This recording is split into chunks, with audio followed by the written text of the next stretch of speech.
Assalamualaikum warahmatullahi wabarakatuh. Salam sejahtera untuk kita semua. Salam sejahtera untuk seluruh saudara-saudaraku sebangsa dan setanah air dimanapun Anda berada. Kembali lagi bersama dengan saya Abdul Aziz Jazuli di channel ini. Dan pada kesempatan kali ini saya telah menyimak video dari Kiai Haji Muhammad Idrus Romli dalam channel YouTube-nya ya. Dan di situ beliau menjelaskan bahwa nasabah Alawi dan Wali Songo sahih. Kemudian menggunakan satu kitab yang namanya Kitab Tabaqatul Khawas Ahli Sidqi wal Ikhlas, karya dari Syekh Al-Hafidh Ahmad bin Abdul Latif Asy-Syirji Az-Zabidi, yang pada beberapa kesempatan yang lalu sudah saya ulas mengenai kitab tersebut. Oke, sedikit mari kita simak bagaimana statement dari Kiai Haji Idrus Romli dalam menyampaikan argumentasinya ya. Oleh seorang ulama yang mu'tabar, yang menyandang gelar Al-Imam, Al-Hafidh, ya, Al-Muhaddits, Al-Mutqin. Dan kalau orang ulama yang punya gelar seperti itu, maka diterima. Dan itu cukup menjadi dasar. Ya. Nggak perlu lagi engkel-engkelan, cari catatan, cari apa. Nah, ini sudah lama. Saya aja tempo hari surat kelahiran dari anaknya masih ada di mana, apalagi data nasab yang sudah 1000 tahun lebih. Yang penting ada ulama yang muktabar. Kalau di dalam tradisi keilmuan NU atau tradisi keilmuan ahli hadis, tradisi keilmuan ahlu sunnah wal jamaah, itu sudah diterima. Tidak perlu macam-macam. Karena Imam Suyuti di dalam alfiyahnya tentang hadis sahih kata beliau, wa khudhu haitsu hafizun alaihi nas au fi musannafin bi jam'ihi yukhas. Suatu hadis itu dikatakan sahih, yang penting ada ulama bergelar hafidh menetapkan itu sahih. Itu selesai sudah. Nah, berarti ketika ada satu ulama, meskipun ulamanya baru, padahal nasab ini itu diklaim semenjak ratusan tahun yang lalu. Berarti kemudian setelah 550 tahun semenjak kedatangan dari Ahmad bin Isa dan juga Ubaidillah yang diklaim sebagai anak dari keturunan Ahmad bin Isa, berarti boleh. Lantaran ada satu ulama, apalagi Al-Hafidh seperti Asy-Syirji, yang merupakan penulis dari kitab At-Tajridus Sharih dan juga kitab Tabaqatul Khawas. Apakah boleh seperti itu? Tentu ketika kita menelaah kitab nasab itu tidak seperti itu, yang nanti akan saya jelaskan pada ini. Oke, mari kita simak. Hujahnya kita tidak tahu. Dan ini ternyata ini Imam Az-Zabidi di dalam Tabaqatul Khawas mengatakan Ba'alwi ini asyraf, sadah. Ya. Dan ini cukup. Cukup.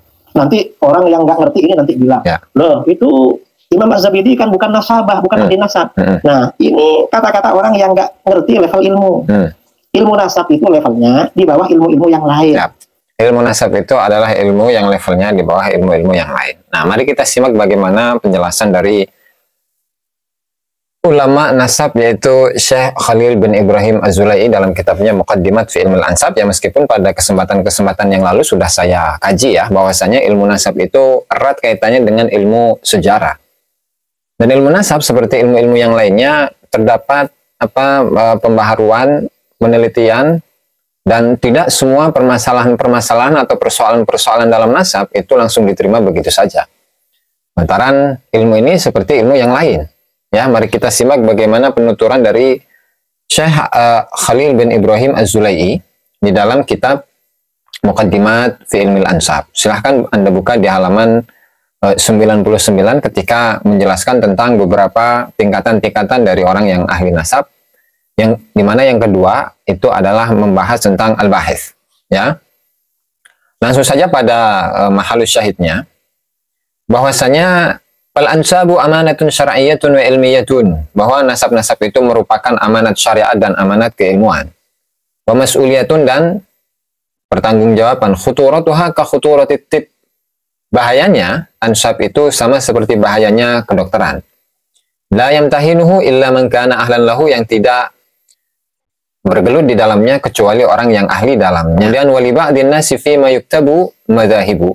Nah, kemudian sebagian orang dalam tulisan-tulisan yang ditulis atau kitab-kitab yang ditulis itu madzahibu, terdapat beberapa sudut pandang. Di mana yang paling bahaya itu adalah akhtaruha, yang paling bahaya annahum yatalaqawna, mereka itu menerima ma yuktab, sebuah tulisan atau sesuatu yang ditulis ala annahu haqiqatun, bahwa tulisan tersebut adalah hakikat kebenaran. fala yumahhis, ya, wala yudaqiq, fala yumahhis wala yudaqiq, maka dia itu tidak meneliti dan tidak mendalami.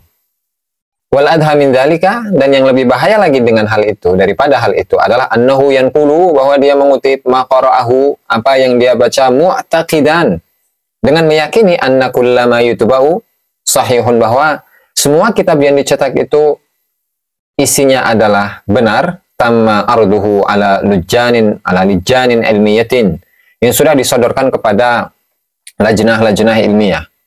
Wa huwa la ya'lam, sementara dia tidak tahu anna hadzal ilma sya'nuhu sya'nul ulumil ukhra, bahwasanya ilmu ini, ya, itu kondisinya sama seperti kondisi ilmu-ilmu yang lainnya, atau fala 'alaihal mutataffilun, yang masuk di dalamnya orang-orang yang sok tahu, min kutabin, dari para penulis, wa min mutalaqqina, dan dari orang-orang yang mudah menerima begitu saja, yang syuruna ma yaqra'un, yang menyebarkan apa yang dia baca, wa yatabahawna fima yanquluna ala annahu nihayah fi hadzal ilmi, dan mereka membanggakan diri dalam apa yang sudah dia kutip, seolah-olah apa yang sudah dia baca, yang sudah dia kutip itu adalah puncak dari segalanya dalam ilmu ini. Wa kullu ma adahu min aqwalin tukhalifuhum khati'un indahum, dan semua pendapat-pendapat yang bertentangan dengan mereka itu adalah pendapat yang salah menurut mereka. Wahum la ya'lamun, mereka itu nggak tahu, anna hadzal ilma, bahwasanya ilmu ini yakhda'u lirraddil ilmi, itu tunduk kepada penolakan ilmiah, wal munaqasyatil hadifah, dan diskusi yang memiliki tujuan, wal muhakamah, penghakiman, wad dalil, dan juga tunduk kepada dalil. Nah, artinya dari kutipan dari Syekh Khalil bin Ibrahim Az-Zulai dalam kitab ini, kita memandang, beliau memandang bahwasanya tidak semua yang dikutip itu benar. Artinya, seandainya sekalipun Al-Hafidh Asy-Syirji Az-Zabiri dalam kitabnya Tabaqatil Khawas sudah menjelaskan bahwa Ba'lawi itu adalah asyraf, tapi kita perlu mengetahui terlebih dahulu apa yang beliau kutip itu apakah benar atau tidak, ya, keterangan atau statement yang beliau tulis di dalam kitab Tabaqatul Khawas itu benar atau tidak. Mengingat bahwasanya kitab Tabaqatul Khawas karya dari Imam Asy-Syirji itu mengutip dari beberapa banyak kitab. Yang diantaranya adalah kitab As-Suluk fi Tabaqatil Ulama'i wal Muluk, diantaranya adalah Tabaqat Fuqaha'il Yaman karya Imam Ibn Samurah, kemudian juga mengutip dari kitab Tuhfatiz Zaman fi Tarikhi Sadatil Yaman.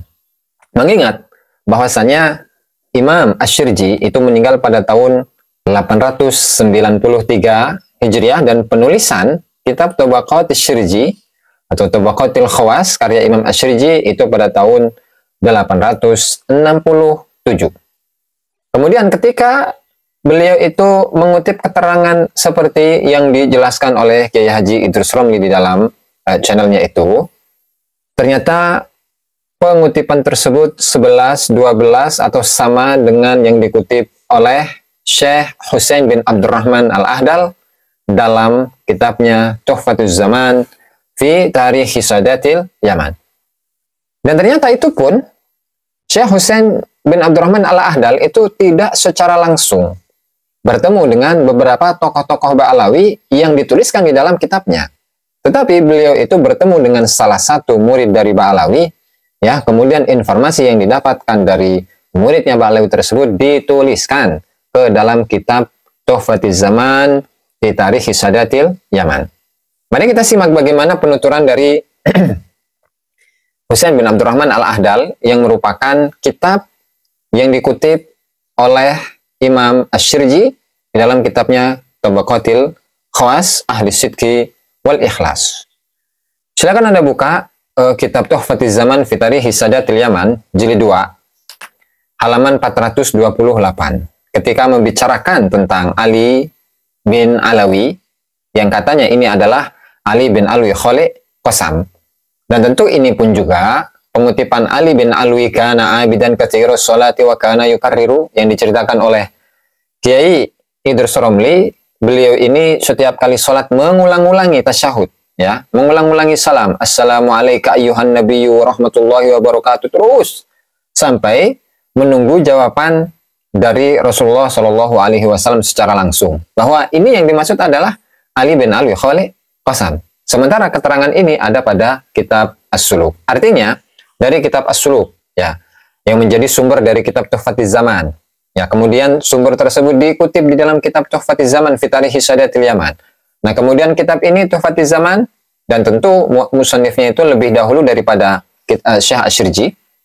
Kemudian dikutiplah keterangan dari kitab ini ya kepada kitab Tabaqatul Khawas fi Ahli Sidqi wal Ikhlas. Ya, walhasil itulah sudah dijelaskan oleh Kiai Idrus Romli.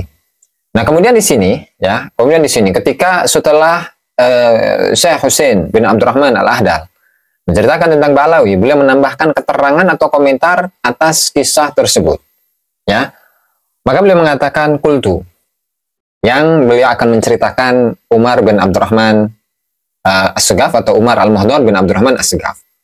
Qultu wa minhum fi asrina Syekh Umar bin Abdurrahman. Saya katakan, dan di antara keluarga dari Ba'alawi di zaman kita itu adalah Syekh Umar bin Abdurrahman. Siapa Umar bin Abdurrahman? Al-Muhdar, ya. Wa ba'dahu akhuhu, dan setelah Umar bin Abdurrahman itu adalah saudaranya yang bernama Abdullah. Abdullah bin Abu Bakar Al-Idrus ini mah. Wa qablahuma, dan sebelum keduanya itu adalah abuhuma, bapaknya, yaitu Abdurrahman As-Segaf. Bana Abdurrahman itu adalah orang yang membangun 18 masjid, dan 18 masjid. Wa kana min akabirihim, dan Abdurrahman itu termasuk tokoh-tokoh besarnya Ba'alawi. Beda redaksi dengan yang ada di dalam Tabaqat Al-Khawas, karena di dalam Tabaqatul Khawas itu menyebutkan wa yuqalu innahum akbaru manasibi Hadramut. Nah, ini versinya sedikit berbeda ya. Wa yuqalu, dikatakan atau katanya mereka itu adalah annahum akbaru manasibi Hadramut, adalah paling besarnya para munsib-munsib atau pemimpin-pemimpin di Hadramut. Dan ini berbeda dengan kitab Tuhfatuz Zaman fi Tarikh Sadatil Yaman. Kemudian wa kadzalika, wa kana min akabirihim, oke. Wa kadzalika waladuhu Umar. Ya. Umar bin Abdurrahman ini kan fadilan. Ya, beliau adalah seorang faqih, ahli fikih, fadilan, orang yang mulia. Yurwalahu karomatun, diriwayatkan bahwa beliau memiliki banyak karomat. Balagoni, sampai kepadaku, apa yang sampai? Wafatu Umar, kewafatan dari Umar bin Abdullah Al-Muhdar fi thani yaumin min dzil qa'dati fi sanati 33 wa 800, pada tahun 800 ya, tanggal 2 Dzulqa'dah atau Dzulqa'dah pada tahun 833 Hijriah. Nah ini yang penting nih. Akhbaroni bidzalika, yang memberikan informasi itu kepadaku adalah sahibuhu, sahabatnya. Sahib bisa berarti sahabatnya, bisa berarti muridnya, yaitu Al-Faqih Ali bin Abdurrahman bin Muhammad bin Sa'id Al-Ash'athi min dzurriyyatil Ash'ath bin Qais Al-Kindi, yaitu keturunan dari Al-Ash'ath bin Qais Al-Kindi. Wa aliyun hadza labisal khirqata min Syekh Umar bin Abdurrahman Al-Mazkur. Beliau ini memakai khirqah dari Syekh Umar bin Abdurrahman Al-Muhdar. Nah, dan seterusnya lah. Sehingga dari sini ketika kita ya menerima informasi dari kitab Tabaqatul Khawas karya dari Imam Asyirji saja, tanpa menelusuri asal usul, ya, tanpa menelusuri sejauh mana keterkaitan informasi atau bagaimana cara Asyirji mendapatkan informasi tersebut, kemudian dituliskan kepada kitabnya. Nah, begitulah salah satu cara atau gambaran dalam ilmu nasab untuk menguji kebenaran apakah Umar bin Abdurrahman Al-Muhdar itu benar-benar keturunan dari Nabi Muhammad SAW, atau apakah benar-benar bahwasanya Ba'alawi itu adalah benar-benar keturunan dari Rasulullah SAW. Yang pada ujungnya, ketika kita runtutkan nih, kitab Tabaqatul Khawas itu mengambil keterangan dari Tuhfatuz Zaman. Tuhfatuz Zaman itu mengambil keterangan dari kitab As-Suluk. Pada ujungnya, semua itu meskipun banyak karya, banyak karangan, banyak kitab yang ditulis tentang Ba'alawi yang membahas mengenai nasab itu, ujung-ujungnya adalah kitab As-Suluk. Seandainya pun ketika nasab itu benar sekalipun, itu berbeda antara keluarga Ali bin Muhammad bin Jadid dengan keluarga yang disebutkan di dalam kitab-kitab tadi yang disebutkan, ya, baik itu kitab Tuhfatuz Zaman, begitu juga dengan kitab Tabaqatul Khawas. Nah, sehingga dari sini ketika kita mengatakan bahwasanya ilmu nasab itu adalah ilmu yang adalah ilmu yang berkaitan dengan kesejarahan, maka sejarah itu harus diteliti. Apakah data tersebut bisa tersambung? Data tersebut bisa dipertanggungjawabkan untuk kemudian diterima. Kemudian ketika kita itu melihat data yang dimiliki oleh Syekh Asyirji yang mengambil data dari Ali Husain bin Abdurrahman Al-Ahdal, yang mengambil keterangan dari Bahauddin Al-Jani dalam kitab As-Suluk, berarti seluruh muaranya itu satu. Sementara yang dipertanyakan adalah apakah Ba'alawi itu ya dari zaman ke zaman itu nasabnya tersambung. Nah, kemudian juga ketika menyebutkan Ali bin Alwi, bahwa yang dimaksud dengan Ali bin Ba'alawi itu adalah Ali bin Alwi Kholi Qasam, buktinya apa? Toh sumbernya seluruhnya kepada As-Suluk. Ya. Sehingga ketika hanya dengan mengatakan bahwa nasab Ba'alawi itu sahih lantaran dalam kitab Tabaqatul Khawas itu disebutkan mualifnya seorang hafid, seorang mutqin, seorang muhaddis, dan selesai, nggak bisa kayak gitu. Karena apa? Sesuai tadi dengan keterangan yang disampaikan oleh Syekh Khalil bin Ibrahim Az-Zulai'i yang menyatakan bahwa wal adha min dzalika, dan yang paling berbahaya dan yang lebih berbahaya dari hal itu adalah yang kuluma qara'ahu, dia mengutip apa yang dia baca, mu'taqidan anna kullama yutba'u sahihun, bahwa setiap sesuatu yang dicetak, kitab yang dicetak isinya sahih, yang seolah-olah isi dari kitab tersebut sudah diteliti oleh peneliti-peneliti ulung. Saya rasa hal ini tidak bisa diterima. Artinya, ketika Kiai Idrus Romli menyatakan bahwa ilmu nasab adalah ilmu yang ada di bawah ilmu-ilmu yang lain, ini tidak bisa dipertanggungjawabkan. Karena apa? Karena ilmu nasab erat kaitannya dengan ilmu sejarah, dan ilmu sejarah, sebagaimana ilmu sejarah itu, ya, dia akan meneliti, menelusuri sejauh mana kebenaran dari sebuah kejadian. Begitu juga dengan ilmu nasab. Ilmu nasab bisa diteliti, ya, sejauh mana kebenaran dari nasab tersebut, apakah bersambung kepada Rasulullah Shallallahu Alaihi Wasallam atau sebaliknya tidak bersambung kepada Rasulullah Shallallahu Alaihi Wasallam. Sementara untuk kerancuan-kerancuan dalam nasabnya Ba'alawi, misalkan ketika kita melihat bahwasanya Ahmad bin Isa Al-Muhajir dalam kitab-kitabnya Ba'alawi disebutkan beliau hijrah pada tahun 320 Hijriah. Sementara dalam kitab-kitab As-Suluk fi Tabaqatil Ulama wal Muluk, Tuhfatiz Zaman fi Tabaqati fi Tarikh Sadatil Yaman, itu menyebutkan bahwa kedatangan Ahmad bin Isa itu pada tahun 540 Hijriah. Sehingga ini adalah satu kerancuan yang harus dijawab dengan data. Ketika kerancuan itu tidak bisa terjawab, maka nasabnya Ba'alawi selama itu pun masih menjadi nasab yang rancu, belum bisa dikatakan sebagai nasab yang bersambung kepada Rasulullah Shallallahu Alaihi Wasallam. Nah, meskipun nasab Ba'alawi itu disebutkan di dalam banyak kitab tadi yang saya sebutkan, Tabaqatul Khawas, kemudian Tuhfatuz Zaman fi Tarikh Sadatil Yaman, kemudian kitab As-Suluk fi Tabaqatil Ulama wal Muluk, meski demikian, hal itu tidak bisa menjadi dalil bahwasanya nasab Ba'alawi adalah nasab yang sah bersambung kepada Rasulullah Shallallahu Alaihi Wasallam. Kenapa? Karena memang dalam kaidah, ketika ada satu catatan, ya, satu catatan yang menyebutkan nasab seseorang atau nasab satu golongan atau nasab satu suku, yang tujuan dari penulisan nasab itu bukanlah untuk mengitsbat nasab tersebut, maka keterangan tersebut tidak bisa menjadi dalil akan kesahihan nasab tersebut. Hal ini diperkuat dengan keterangan yang disampaikan oleh Al-Imam Taqiyuddin As-Subki dalam fatawinya. Begitu juga dengan Syekh Muhammad bin Abu Bakar Al-Ashqar dalam kitabnya Kashful Ghain Amma Biwadi Surdud min Dzurriyyati Sibtain. Maka saya bacakan keterangan dari kedua tokoh ulama tadi. Silakan Kiai simak.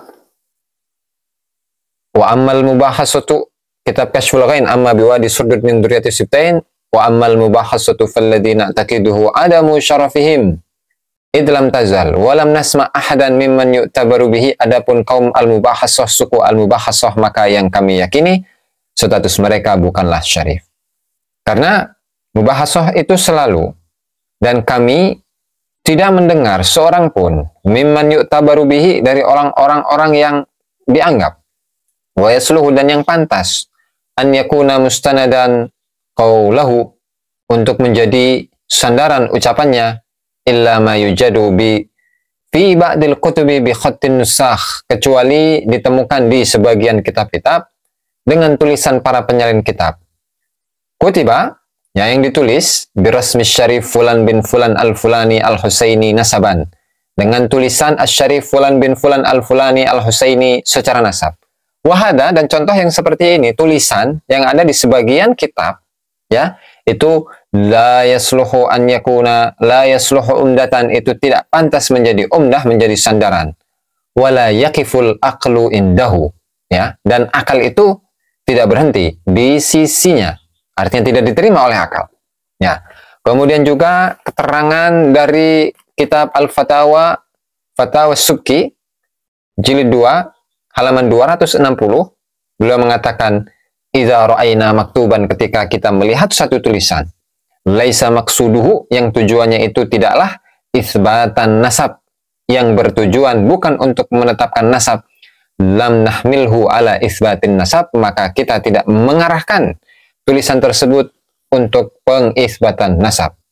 Wala yajuzu ta'alluqu bihi fi isbatih idza kana al-maqsudu minhu ghairuhu, idza kana al-maqsudu minhu ghairuhu, dan tidak boleh untuk condong, bergantung kepada tulisan itu dalam penetapan nasab ketika memang tujuannya itu bukan untuk menetapkan nasab.